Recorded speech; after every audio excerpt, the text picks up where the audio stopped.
मोहम्मद बिन तुगलक के समय में 1347 के वक्त में एक व्यक्ति हुआ करते थे हसन गंगू, जिनका नाम था गयासुद्दीन हसन बहमनी, जिन्होंने बहमन साम्राज्य की शुरुआत की थी।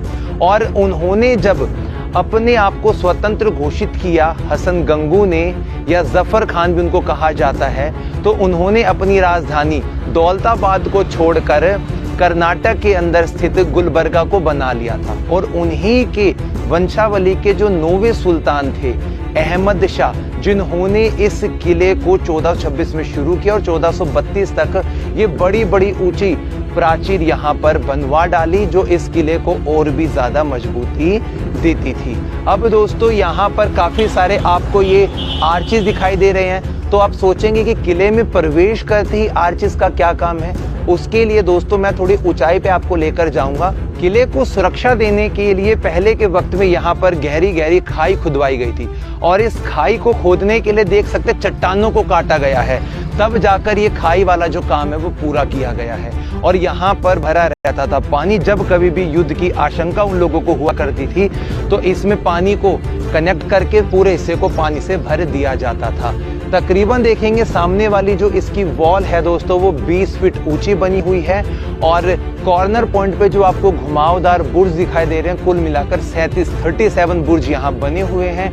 किले में प्रवेश करने के 7 द्वार हैं, जिसमें से शेरशाह दरवाजे से हम अंदर की तरफ आ चुके हैं। और इस पूरे कंस्ट्रक्शन के अंदर हमें बहमनी साम्राज्य के उस फलते फूलते इतिहास को पढ़ने का मौका मिलेगा, जिस साम्राज्य को टूटने के बाद में बीदर के सुल्तानों ने अपने अधीन किया और यहाँ से अपना शासन शुरू किया। वर्तमान का बीदर कर्नाटक में पड़ता है, लेकिन दक्कन का जो ये वाला हिस्सा था भारत का, इसका स्टार्टिंग से ही अपना एक अलग महत्व था। यहाँ पर पहले के वक्त में सातवाहन शासकों ने अपना अधिकार किया, उसके बाद में चालुक्य आए, और चालुक्य की जब शक्तियां कम होने लगी धीरे धीरे, तो दक्कन का जो हिस्सा था वो अलग अलग शासकों के अंदर बट गया था। क्योंकि यदि हम बात करते हैं दौलताबाद के किले की, यानी कि देवगिरी के किले की बात करते हैं, तो वहां पर यादव शासक आ गए थे। यदि हम बात करते हैं वारंगल की, तो दोस्तों आपका जो आज के हिस्से में आंध्र प्रदेश का समुद्र वाला हिस्सा है, जहां पर काकतीय जो शासक थे वो आ गए थे। और यदि हम बात करते केरल वाले स्थान की, जिसे उस समय में द्वार समुद्र कहते थे, वहां पे होयसाल आ गए थे। सो इस शासन काल के बाद में ये जो किला था, जो बनाया गया था उन शासकों के द्वारा, ना जाने कितने सैकड़ों वर्षों तक टूटा और बना, लेकिन 15वीं शताब्दी के बाद में इसको तुर्की और ईरानी स्ट्रक्चर में खड़ा किया गया। और ऐसा बताते हैं कि इस स्थान पर शमशुद्दीन बहमन को फिरोज खान ने भी तख्त के लिए गिरफ्तार करके रखा था। और ये जो गुंबद दरवाजा यहाँ पर बनाया गया है ना, ये इसकी शान शौकत को और भी ज्यादा बेहतरीन बना देता है।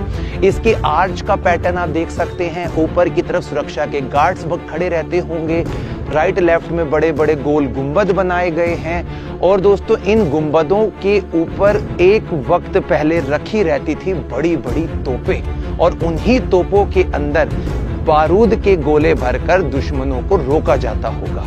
यहाँ पर दारू कोठार यानी कि बारूद खाने का जो शुरुआती वक्त है वो 15वीं शताब्दी से पहले ही हो गया था, यानी कि कुछ 1480-72 के आसपास के वक्त में बारूद से यहाँ पर हमले होने शुरू हो गए थे। सो इस दरवाजे की ऊंचाई भी तकरीबन दोस्तों 25 फीट के आसपास है। मजबूती के लिए लकड़ी लोहे का इस्तेमाल किया गया है। और सबसे जो मुख्य बात इस किले में पता लगती है ना, इस किले को बनाने वाले जो व्यक्ति थे वो सीधा तौर पर जो मध्य एशिया है, ईरान है, तुर्क है, अफगान है, वहां से बुलाए गए थे। और दक्कन की शैली यहाँ पर साफ तौर पर देखने को बनती है। आप इमेजिन कर सकते हैं दोस्तों, 15वीं शताब्दी की इमारत 500 से भी ज्यादा वर्ष बिता चुकी है, लेकिन उसके बावजूद भी ये जो इमारत है ना, कई बार बनी कई बार टूटी, अपनी पहचान को इसने आज भी इन दरवाजों के साथ में खड़ा रखा हुआ है। यहाँ से हम इस महल के शाही परिसर के अंदर एंट्री ले लेते हैं, और इस परिसर के अंदर काफी सारी चीजें जो हैं वो देखने को आज के वक्त में हमें मिलती हैं। यदि हम दोस्तों बात करेंगे इधर वाले हिस्से की, तो ये म्यूजियम बनाया गया है, और इस म्यूजियम में कुछ चीजें रखी होंगी, वो भी हम कैप्चर करेंगे। यहाँ का जो सबसे खूबसूरत महल हुआ करता था वो ये रंगीन महल ही बना था। इसके अंदर जो विदेशी पत्थर होते हैं, नीले रंग के, पीले रंग के, हरे रंग के, उनका इस्तेमाल किया गया था। इसकी लंबाई देख सकते हैं और यहाँ वाले हिस्से में इसकी कुछ जानकारी भी हमें मालूम पड़ती है कि इसका जो निर्माण है वो बरीद शाही वंश के संस्थापक कासिम बारिद के उत्तराधिकारी अली बारिद ने करवाया था। और ये जो वक्त था वो 1542 और 1580 के आसपास का बताया जाता है। सो यहाँ का सबसे खूबसूरत महल है रंगीन महल।